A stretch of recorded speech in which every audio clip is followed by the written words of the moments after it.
My name is Olivia. I am 34. And on Christmas night, Felicia locked me out of her house in the snow and would not let me back in for so much as a coat. I stood on the porch with my purse on my shoulder and nothing else. And through the gap in the door, Felicia said the thing she had been saying my whole life. You cannot do anything on your own. Olivia. You are desperate. Behind her. Christopher pulled the curtains shut in what used to be my room. The next morning, I drove to the bank to use an old card my late father had left me years ago, just hoping for gas money and a cheap motel.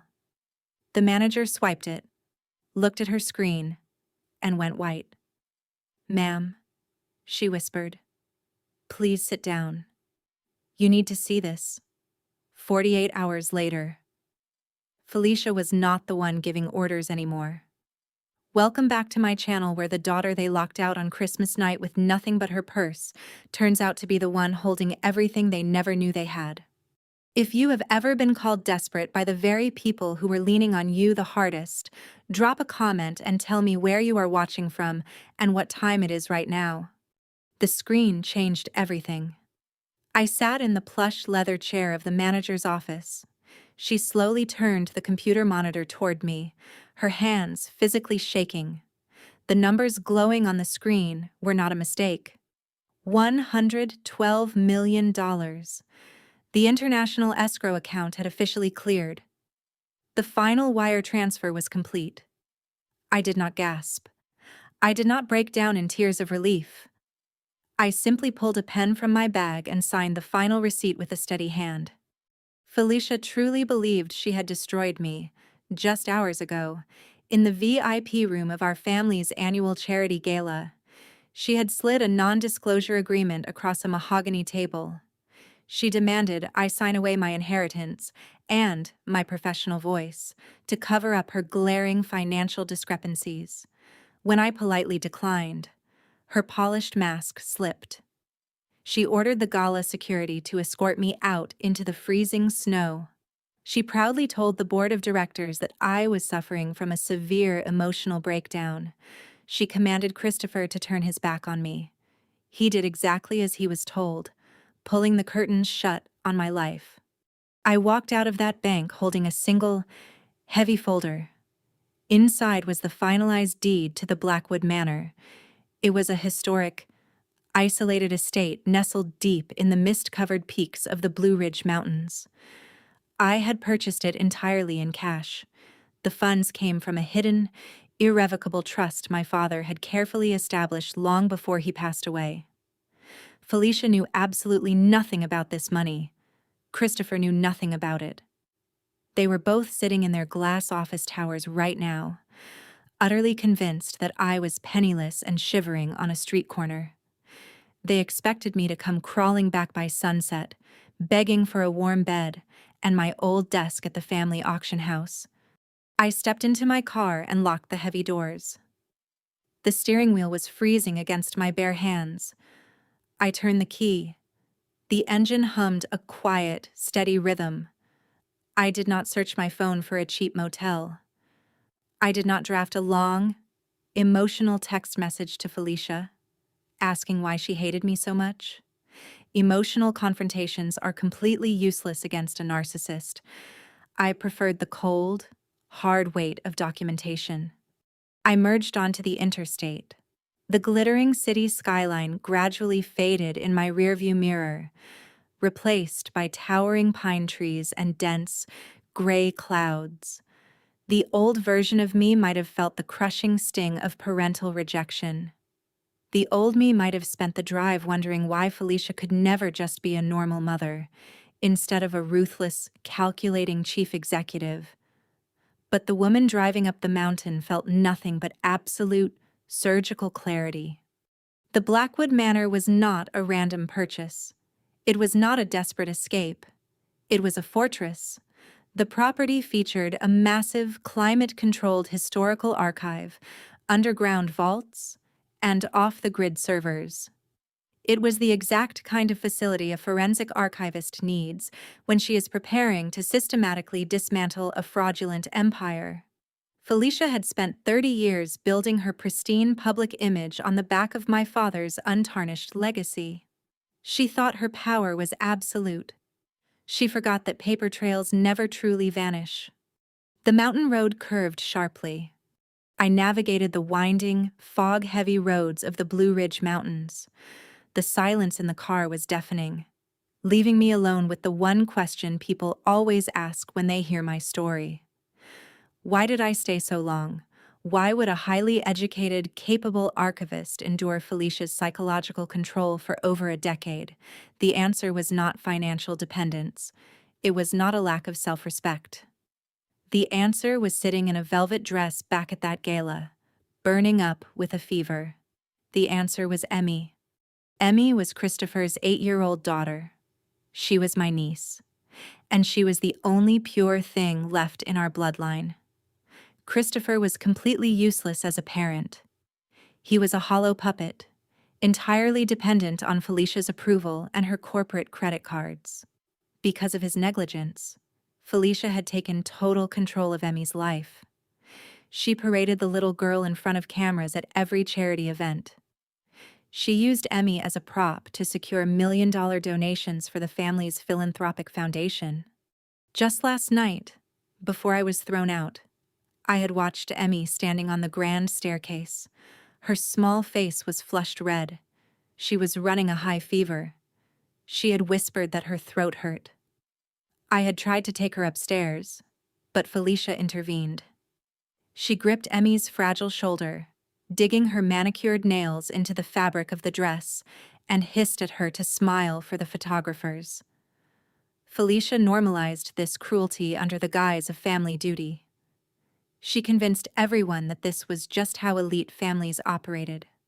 I endured the daily humiliations, the endless belittling, and the grueling, unpaid hours at the auction house simply because I needed to stay close to Emmy. I was the only shield she had. I reached over to the passenger seat to grab my water bottle. My hand brushed against my leather purse. The top was unzipped, and a glossy, heavy booklet had partially slipped out. It was the official auction catalog from last night's charity gala. I pulled over to the shoulder of the mountain road and turned on the overhead dome light. I flipped through the thick, expensive pages. Felicia had proudly showcased a collection of rare, 17th-century maritime artifacts. They were expected to bring in tens of millions of dollars. I stared at the photograph of the collection's centerpiece, a silver, jewel-encrusted astrolabe. My breath caught in my throat. I looked at the serial number printed discreetly at the bottom of the page. My mind instantly flashed back 15 years. I was a teenager, standing in my father's private study. I remembered the distinct, heavy smell of ink and polished mahogany. I remembered watching him examine that exact same astrolabe under a magnifying glass. I remembered the deep crease of worry on his forehead as he took a red rubber stamp and pressed it onto the appraisal document. The word fake had bled into the parchment. Felicia was not just stealing from the family trust. She was using my father's stellar, posthumous reputation to launder counterfeit antiques to the world's wealthiest buyers. The charity foundation was nothing but a sophisticated washing machine for dirty money. She had crossed a legal line. I closed the heavy catalog. The smell of old, decaying leaves filtered through the car's ventilation system. But all I could remember was the faint scent of parchment and pipe tobacco. My father was a man who lived and breathed history, while Felicia was out climbing the social ladder and attending high society luncheons. My father spent his time in the lower, quiet levels of the auction house. He taught me everything I knew about the silent language of objects. He showed me how to read the faded watermarks on centuries-old contracts. He taught me how to encrypt digital files before encryption was even a standard business practice. He used to tell me that the truth never shouts. It waits patiently in the archives, quietly gathering dust until someone is brave enough to open the right folder. Felicia absolutely hated that I was so much like him. She wanted a daughter who cared about fashion designers and gala seating charts. Instead, she got a daughter who cared about provenance and legal liabilities. She spent my entire childhood sidelining me, making sure I never felt like I truly belonged in her glittering world. I was always the awkward, quiet shadow standing behind her bright spotlight. My father died suddenly when I was 19. The official autopsy report claimed it was a massive heart attack. It happened right in the middle of a major internal audit he was conducting on the auction house's overseas acquisitions. Felicia did not mourn for very long. Within 3 months, she had completely restructured the board of directors, pushed out all of his loyal colleagues, and seized absolute control of the entire empire. But my father had left me one final gift before he passed. It was a heavy, intricately carved wooden puzzle box. It had no keyhole, no metal hinges, and no obvious way to open it. He had handed it to me just a week before his death, his eyes completely serious. He told me that I would know exactly when to open it, and that the internal mechanism required a sequence only the two of us knew. It was based on a mathematical game we used to play when I was a child.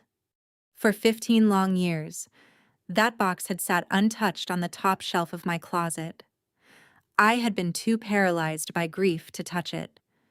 Then, as Felicia's control grew tighter and more suffocating, I became too afraid of what I might actually find inside.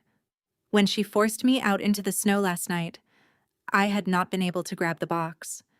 But I did not need to. I had successfully shipped it to a secure holding facility 6 months ago.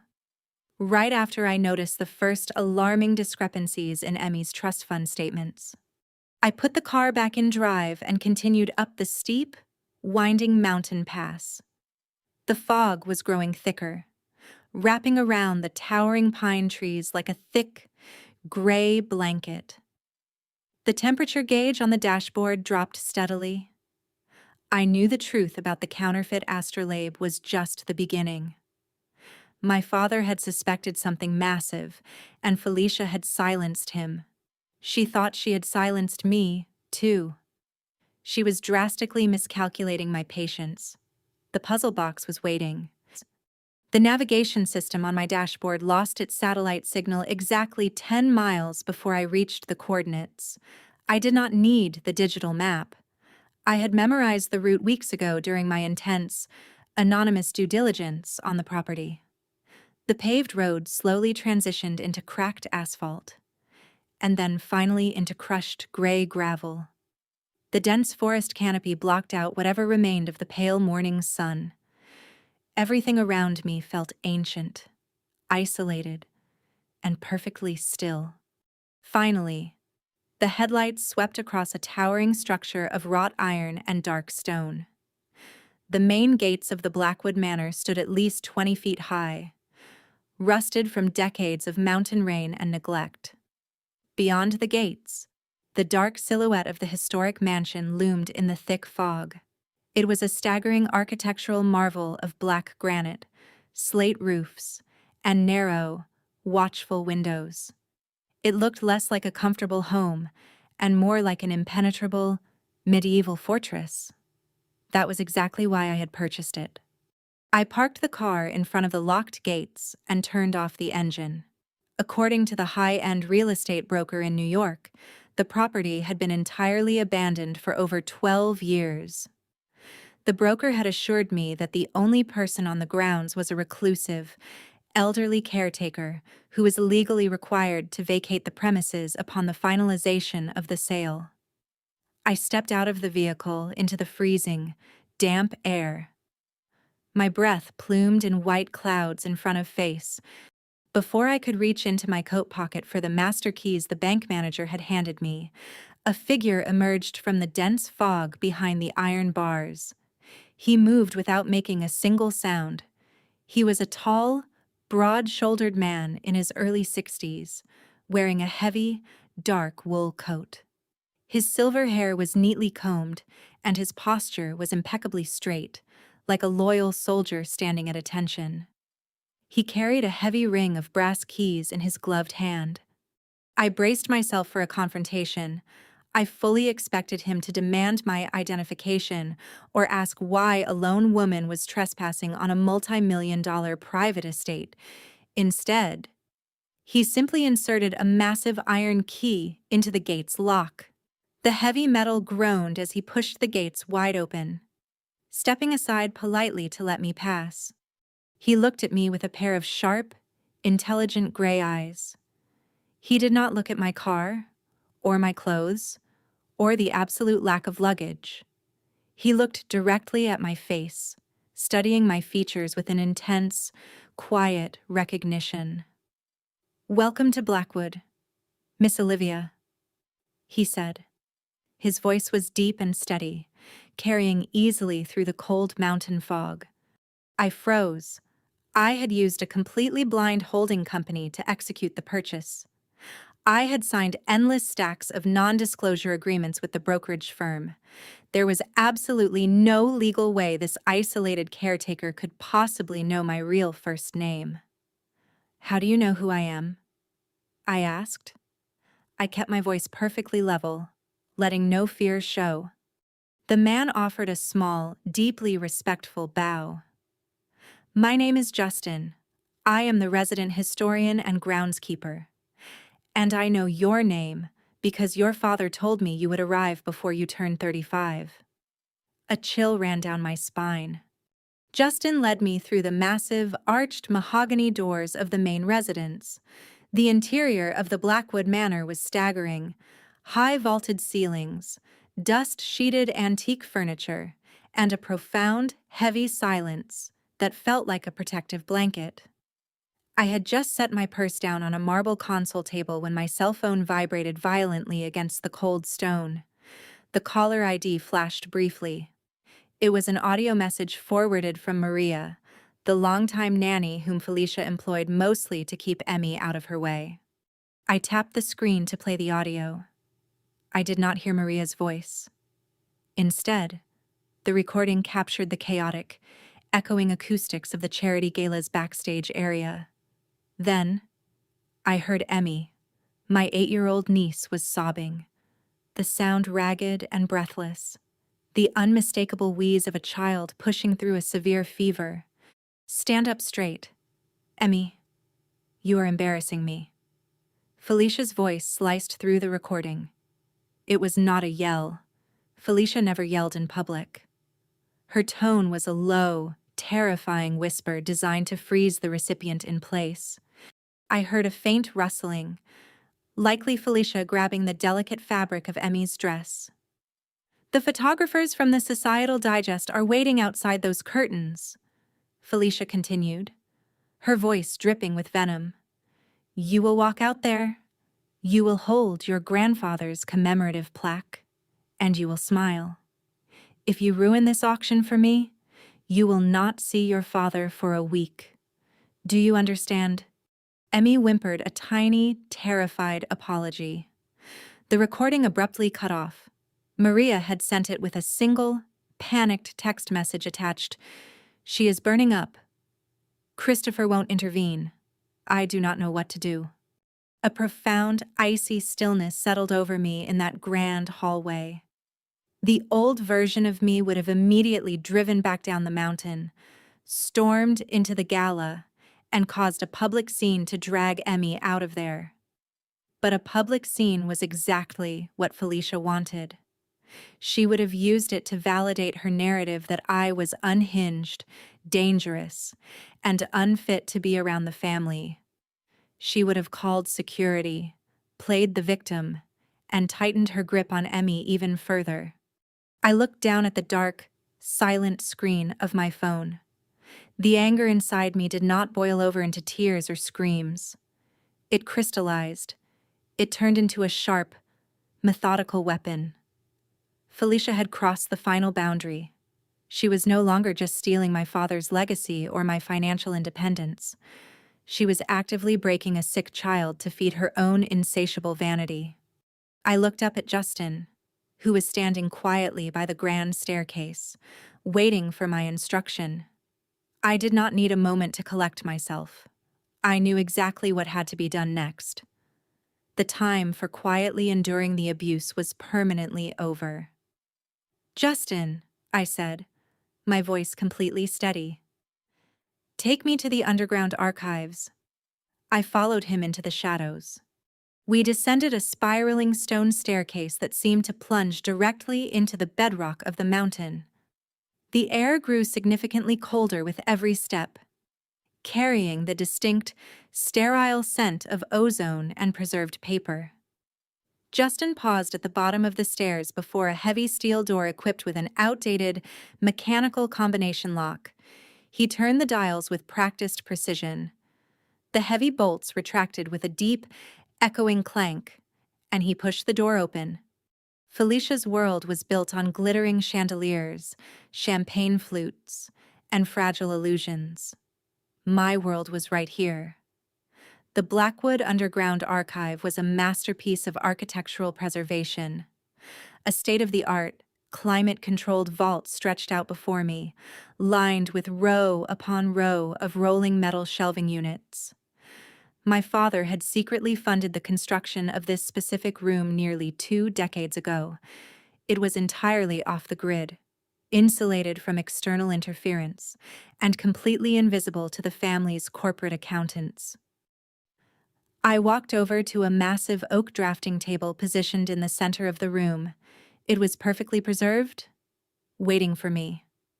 I unpacked my encrypted laptop from my bag, set it firmly on the wooden surface, and powered it on. I connected a portable satellite uplink terminal I had purchased months ago under a false corporate entity.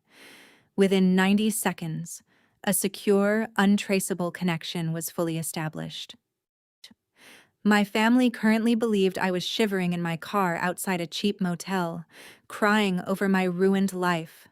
They had absolutely no idea that I was sitting inside a $100 million fortress, initiating a massive data extraction protocol. I opened a specialized forensic auditing software, the exact same program I had spent the last 11 years using to hunt down missing maritime assets for international insurance conglomerates. I initiated a backdoor ping into the public ledger of Felicia's auction house. I was not hacking into anything illegal. I was simply aggregating publicly filed tax documents, charity foundation disclosures, and auction registration certificates that were floating freely on the internet, waiting to be properly connected. Justin brought a heavy wool blanket and draped it silently over my shoulders. He did not ask questions. He simply set a cup of black coffee on the edge of the drafting table, nodded once, and stepped back into the shadows to let me work. The blue light from the laptop screen illuminated the dark vault. Line by line, the software began downloading the last 15 years of Felicia's historical auction data, names of buyers, shell company registrations, offshore holding accounts, and itemized lists of appraised antiquities flooded my screen in endless streams of text. I was building a digital net, and Felicia was blindly swimming straight into the center of it. The reconciliation system hummed quietly. By 3 o'clock in the morning, the complex web of Felicia's financial empire was completely laid bare across my glowing monitor. The level of professional audacity was almost breathtaking. Felicia had not just skimmed money off the top of the family trust. She had engineered a highly sophisticated, international money laundering syndicate, operating entirely under the untouchable banner of my father's philanthropic foundation. Here is exactly how she did it. When my father was alive, his seal of authentication on a maritime antique was considered absolute gospel in the art world. After he died, Felicia retained physical control of his official appraisal stamps and his digital signature keys. I watched the data trace a horrifying pattern.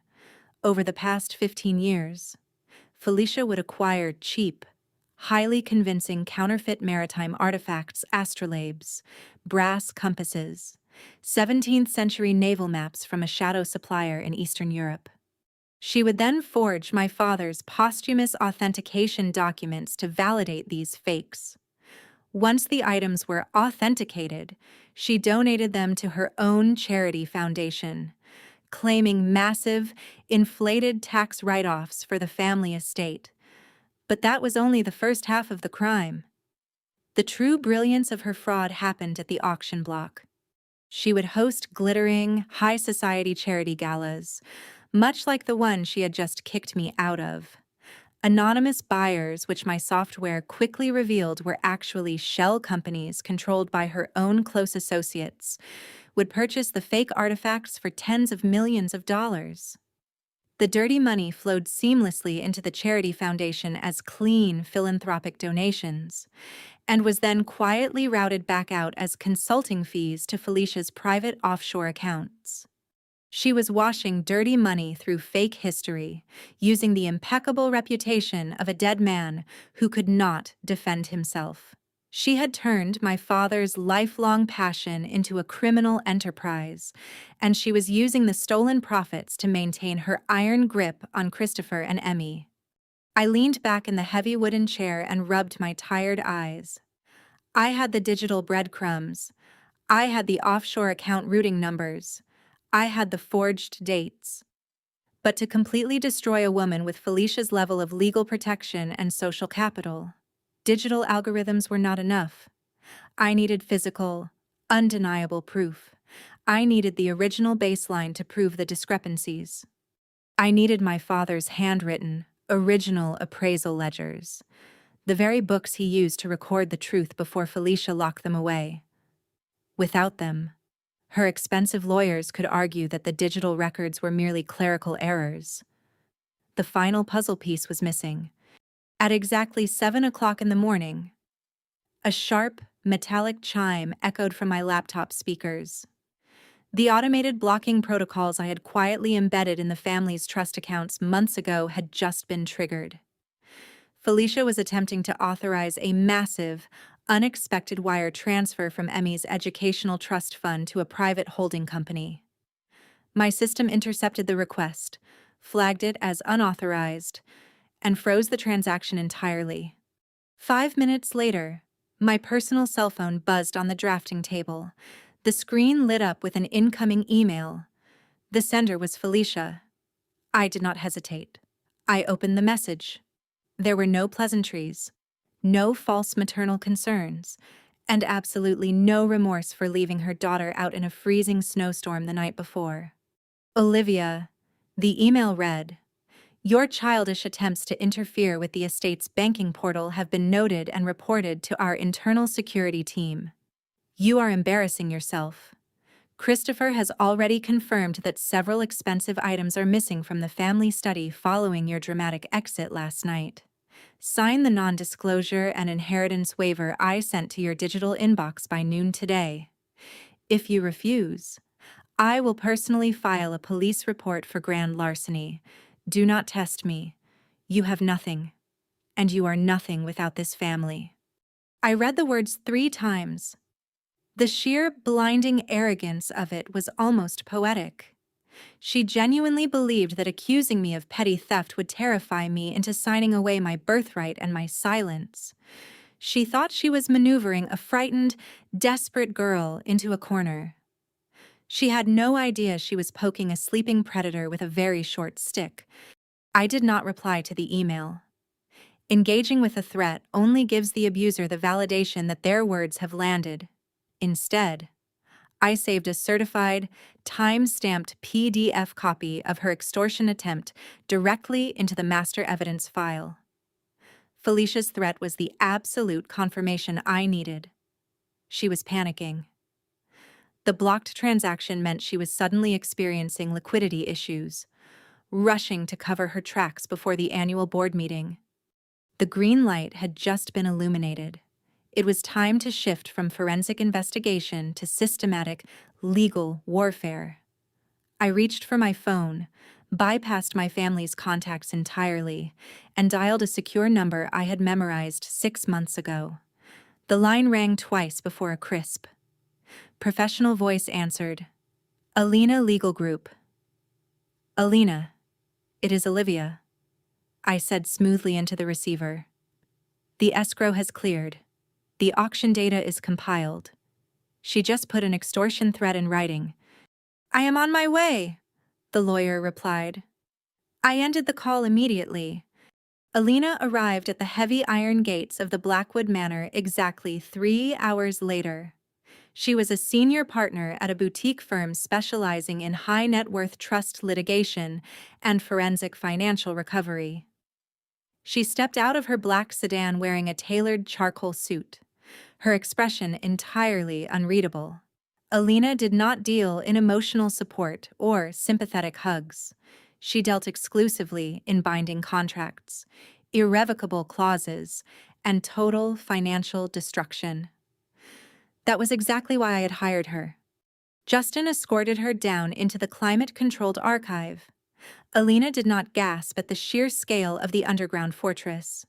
She simply set her leather briefcase on the oak drafting table, pulled out a stack of legal pads, and looked directly at the glowing monitors. For the next 4 hours, we worked in absolute, methodical silence. We mapped the entire flow of Felicia's laundered money on a massive digital whiteboard. We connected the fake astrolabe to the shell company to the charity gala, and the charity funds directly to Felicia's private accounts. Alina reviewed the time-stamped email Felicia had sent that morning. Her sharp eyes scanned the extortion threat. She is building a very specific narrative, Alina stated, tapping her silver pen against the desk. The accusation of theft, the sudden suspension of your employment, the claim that you are emotionally unstable. Felicia is laying the groundwork for a psychiatric hold. She is going to petition a judge for emergency financial conservatorship over you. If she succeeds, she gains total legal control over your assets, your communication, and your ability to testify against her. She thinks I bought a cheap motel room. I replied calmly. She does not know about the Blackwood purchase.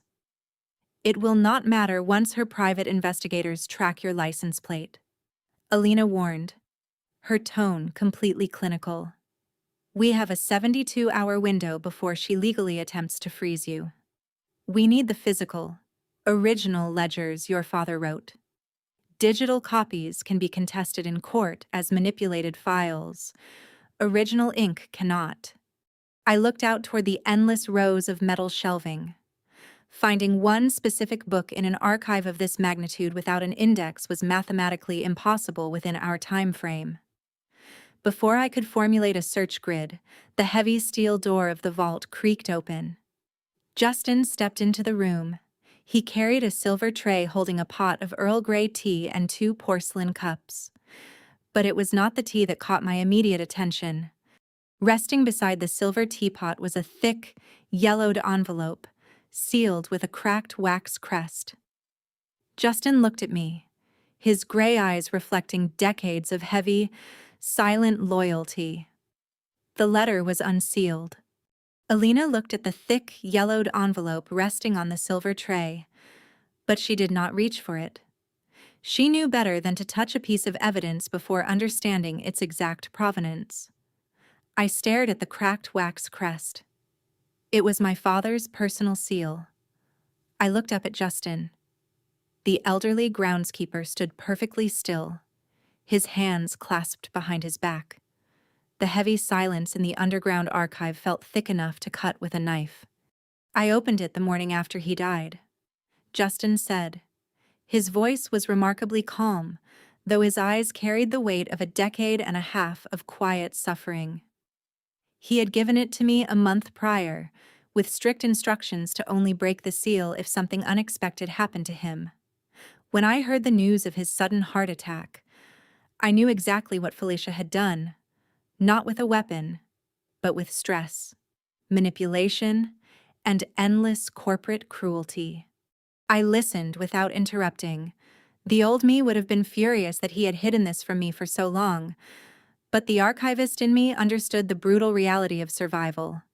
If I had handed this to you when you were 19, Justin continued softly, Felicia would have destroyed you. You were grieving, vulnerable, and completely dependent on her financial ecosystem.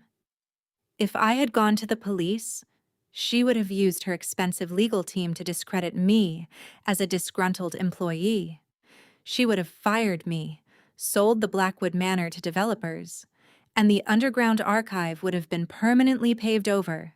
The evidence would have been lost forever. He was absolutely right. Felicia possessed the kind of wealth that easily rewrote reality. Justin had made a tremendous personal sacrifice.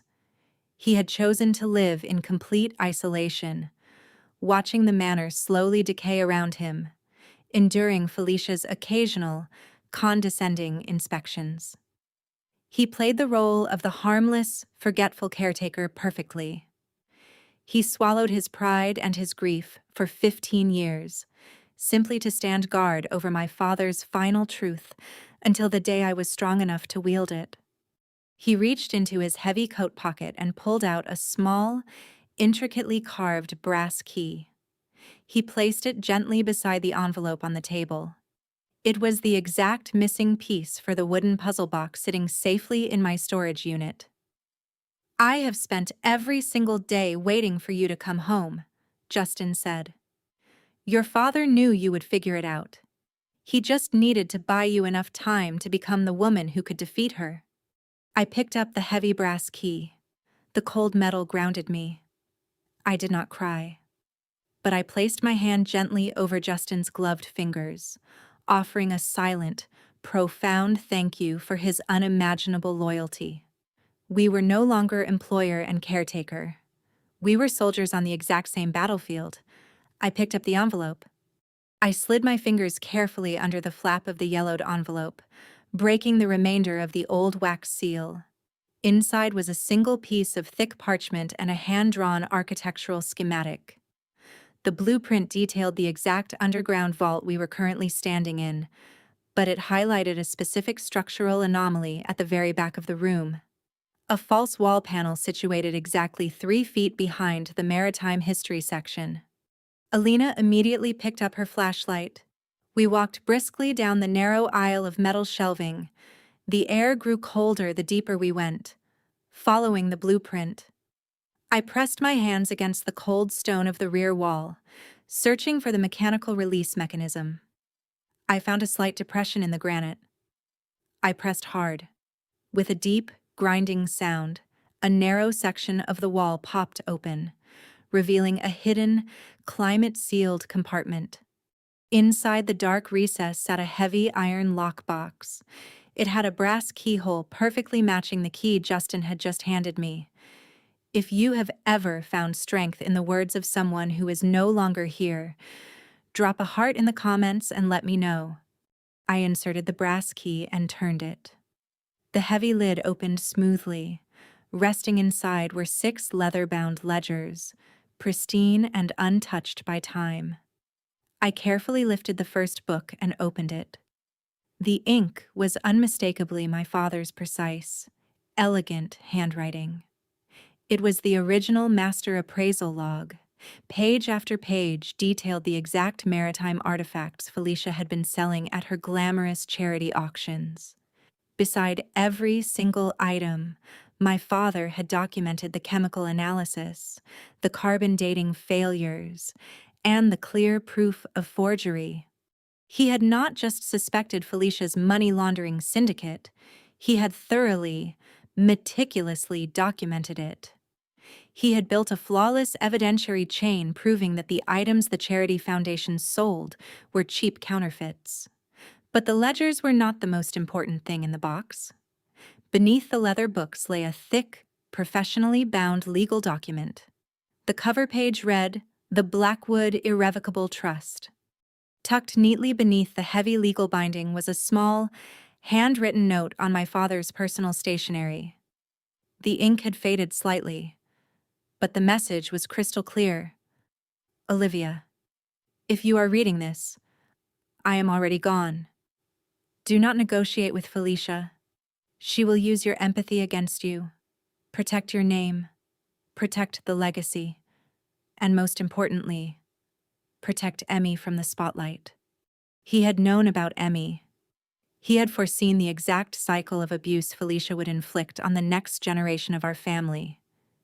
He had built this entire fortress not just to punish his wife, but to give me the ultimate weapon to save his granddaughter.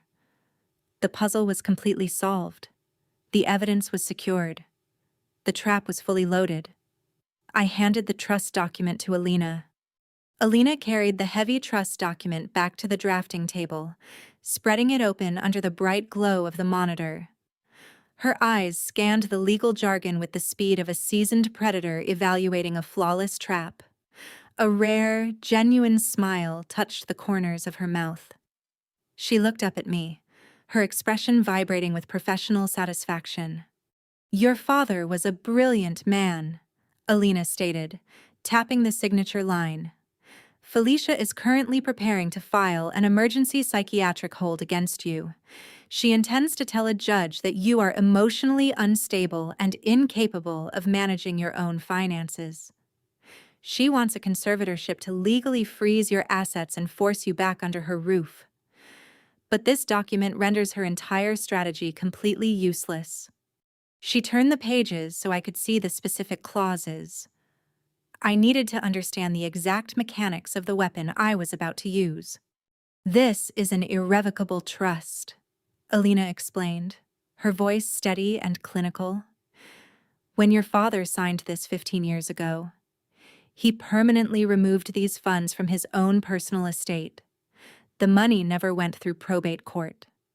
Felicia never saw it during the inheritance settlement because, legally, it no longer belonged to your father. It belonged to the trust itself." I looked at the glowing numbers on my laptop screen. $112 million. Because the trust is irrevocable. Alina continued, "No one can alter, amend, or cancel it.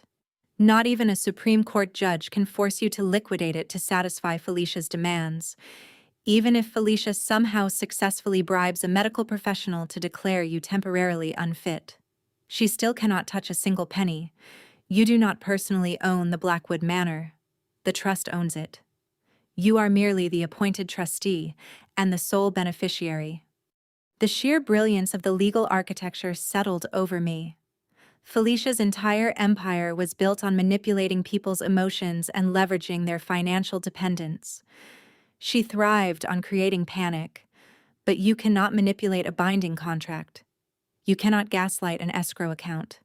The power of ironclad documentation absolutely crushes the power of emotional abuse. "If she tries to freeze my bank accounts tomorrow," I asked calmly, ensuring I understood every angle, "what happens to the estate?" "Let her try," Alina replied, closing the heavy folder with a definitive snap. "She will only freeze the empty checking account you used for coffee. The real power is entirely insulated from her reach.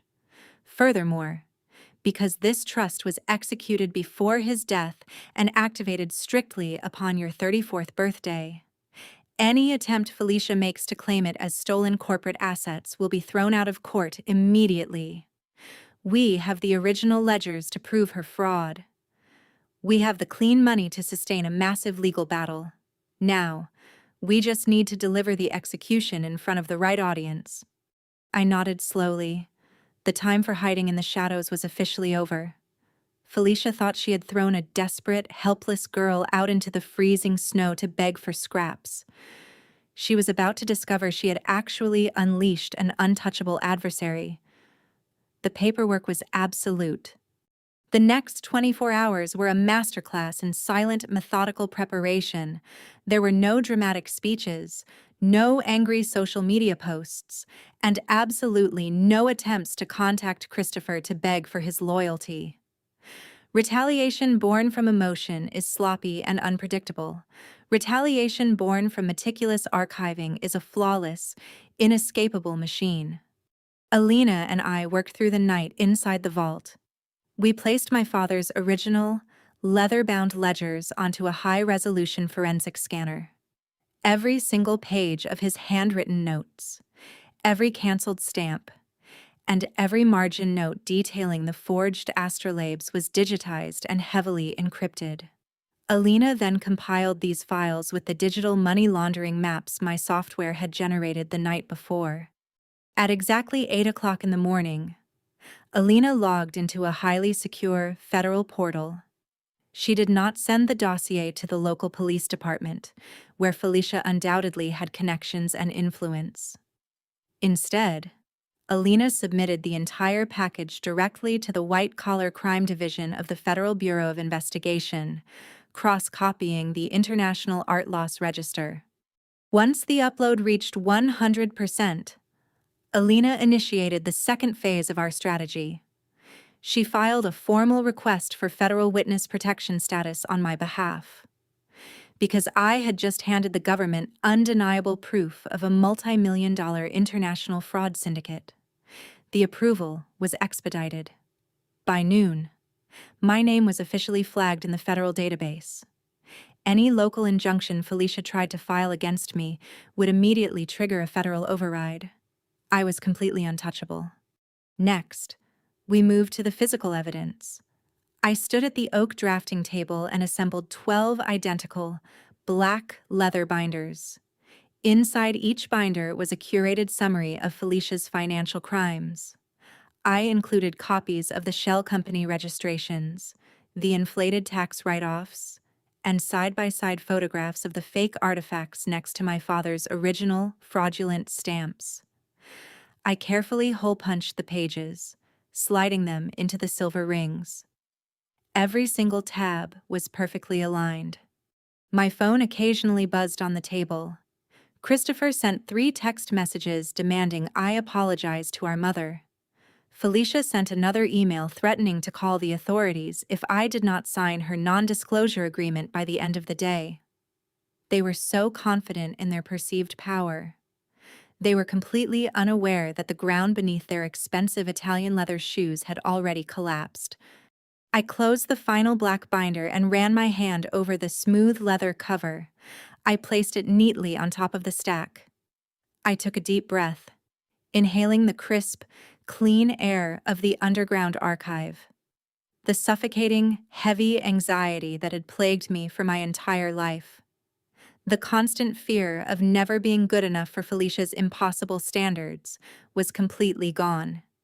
It had been replaced by a profound, clinical focus.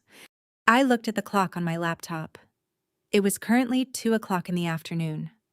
Felicia was exactly 2 hours away from hosting the annual Spring Heritage Auction, the most prestigious and lucrative event on her corporate calendar. She would be standing on a podium, wearing a designer gown, smiling for the cameras while secretly selling fake history to wealthy investors. She expected to end the night richer and more powerful than ever before. I zipped the 12 binders into a heavy leather briefcase. Alina packed her own documents into her bag. We did not need to practice what we were going to say. The truth does not require rehearsal. The binders were ready. The ballroom of the St. Regis Hotel was a blinding sea of crystal chandeliers, tailored tuxedos, and expensive champagne. This was the pinnacle of Felicia's social empire. The Spring Heritage Auction drew elite buyers from across the globe, all eager to bid on the supposedly priceless maritime artifacts my family had curated. I bypassed the crowded main entrance and walked straight toward the private VIP boardroom located just off the main gallery. I did not wear the rumpled, humiliated black dress from the Christmas gala. I wore a tailored, charcoal gray suit. My hair pulled back sharply, carrying the heavy leather briefcase in my right hand. Alina walked one step behind me, her presence radiating pure, intimidating legal authority.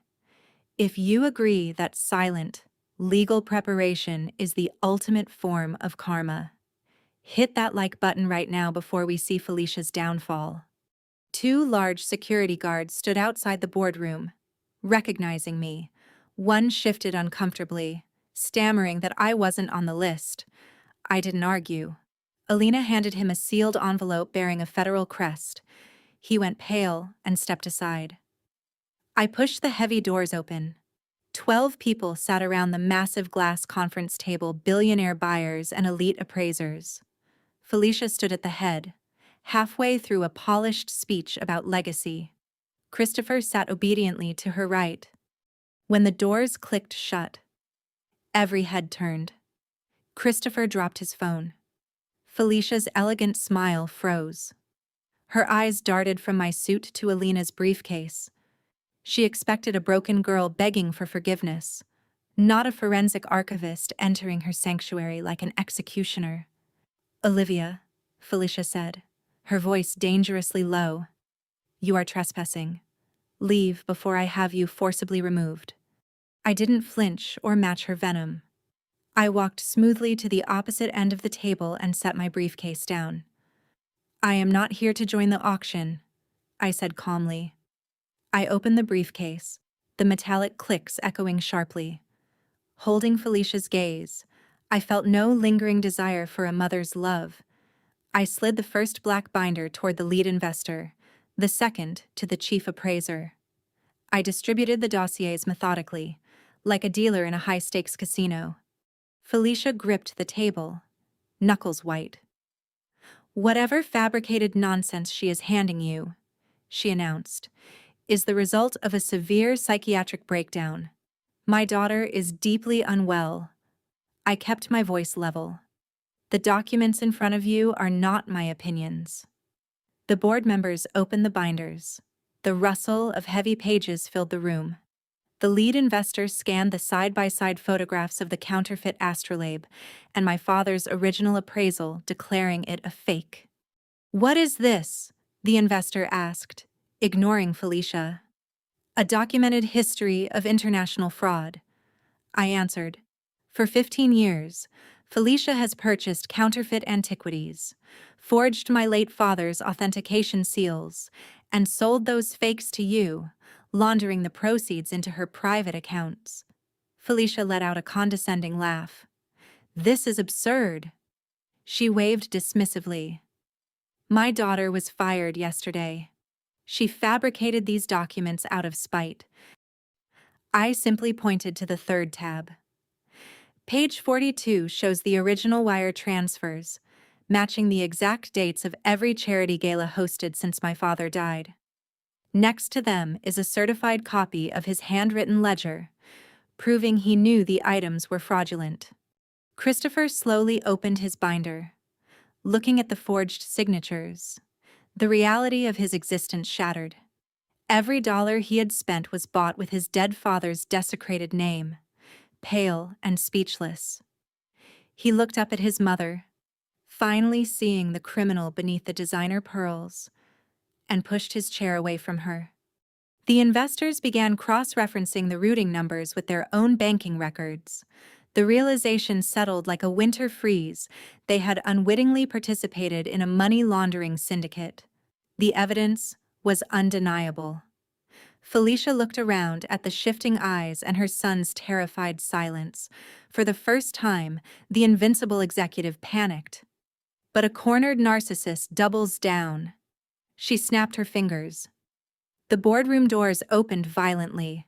Felicia's lead corporate attorney marched straight toward me, slapping a hastily stamped legal document onto the glass. Behind him, 2 uniformed police officers stepped into the room.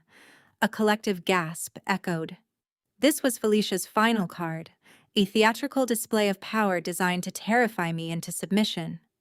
"Olivia," the attorney announced loudly, "you are in violation of an emergency injunction filed an hour ago for a massive data breach. You have committed corporate espionage and cyber theft." Felicia smoothed her gown, feigning maternal sorrow. "I am so sorry you had to witness this. My daughter hacked our systems to fabricate this delusion. I have no choice but to press charges." She looked at the officers. "Arrest her." An officer unclipped his handcuffs and stepped toward me. The board members leaned back, unsure. Felicia smiled a cold, victorious smirk. I didn't flinch. Resting my hands on the glass, I felt nothing but clinical pity. I had mapped out this exact maneuver 3 days ago. I nodded to Alina. Felicia relied on intimidation and loud authority. I knew true power was silent, backed by irrefutable documentation. The hesitant officer took another step, reaching for my wrist. I remained completely still. Alina stepped smoothly between us. Without raising her voice, she pulled a heavily embossed folder with a federal seal from her briefcase and laid it on top of Felicia's injunction. "Officer," Alina said, "before you touch her, read that federal mandate.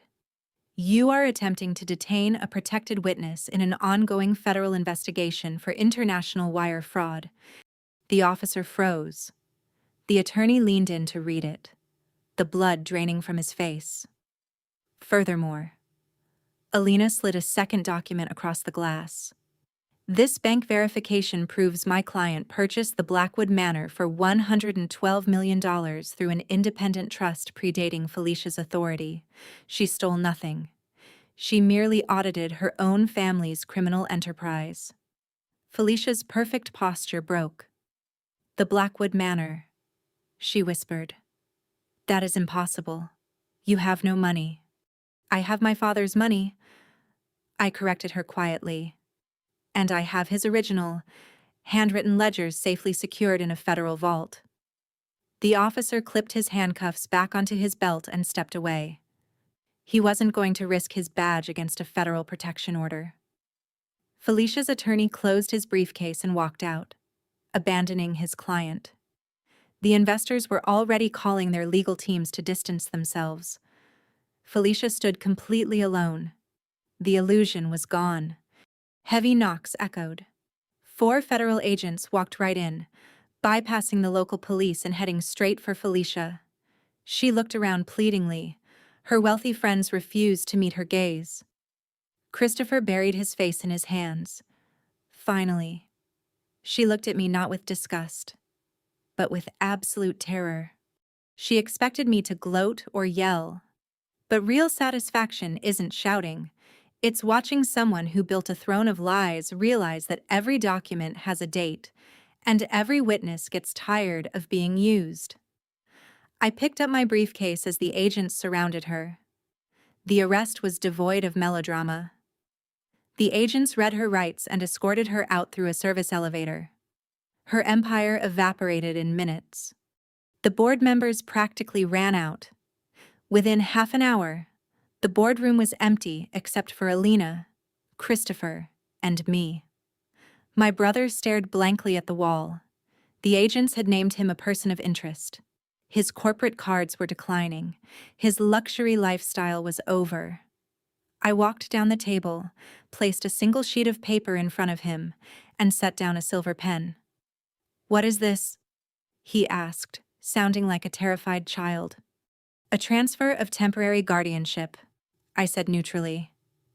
"You are signing full legal custody of Emmy over to me tonight. You cannot just take my daughter." "I'm saving her," I corrected. "Your accounts are frozen, and Mother is facing prison. If you refuse, Child Protective Services takes Emmy tonight. If you sign, the Blackwood Trust funds a 90-day rehab stay for you. You get clean, cooperate with investigators, and eventually earn the right to visit her. Choose." Knowing I held all the cards, he slowly picked up the pen with a trembling hand and signed, surrendering the family's last piece of leverage. Alina notarized the signature. I packed the document away without offering false comfort. Forgiveness is a long road, and I hadn't decided if he could walk it with me. I turned and walked away. The storm was finally over. Morning sun filtered into the renovated greenhouse at Blackwood Manor. The heavy mountain fog had finally lifted. I sat sipping tea, reviewing architectural plans. We had transformed the historic estate into a private preservation institute for young archivists. The trust was finally protecting history, not exploiting it. Across the vibrant lawn, I heard a sound entirely absent from my childhood genuine, unrestrained laughter. Emmy ran across the grass in jeans and a t-shirt, free from cameras and suffocating velvet dresses. Justin walked behind her, teaching her the names of local birds. She looked back at him with a bright smile. I looked at the empty wooden puzzle box. After years of feeling invisible and wondering why I wasn't good enough for my mother's table, I finally understood I was never meant to sit at a table built on lies. Across from me, Alina closed a legal folder. The federal court finalized the asset seizure this morning, she noted. The auction house is liquidated. Her name is erased from the foundation. I nodded, feeling a profound peace rather than an explosive victory. Sometimes I still mourned the mother I wished I had, but watching Emmy run safely across the grass, the grief felt like a small price to pay. I had used my father's wisdom to break the cycle of abuse permanently. I poured another cup of tea and turned my face toward the sun. Legacy isn't what you inherit through blood, it's the truth you have the courage to protect. If this story reminded you that you do not have to be loud to be powerful, share this video with someone who needs to hear it.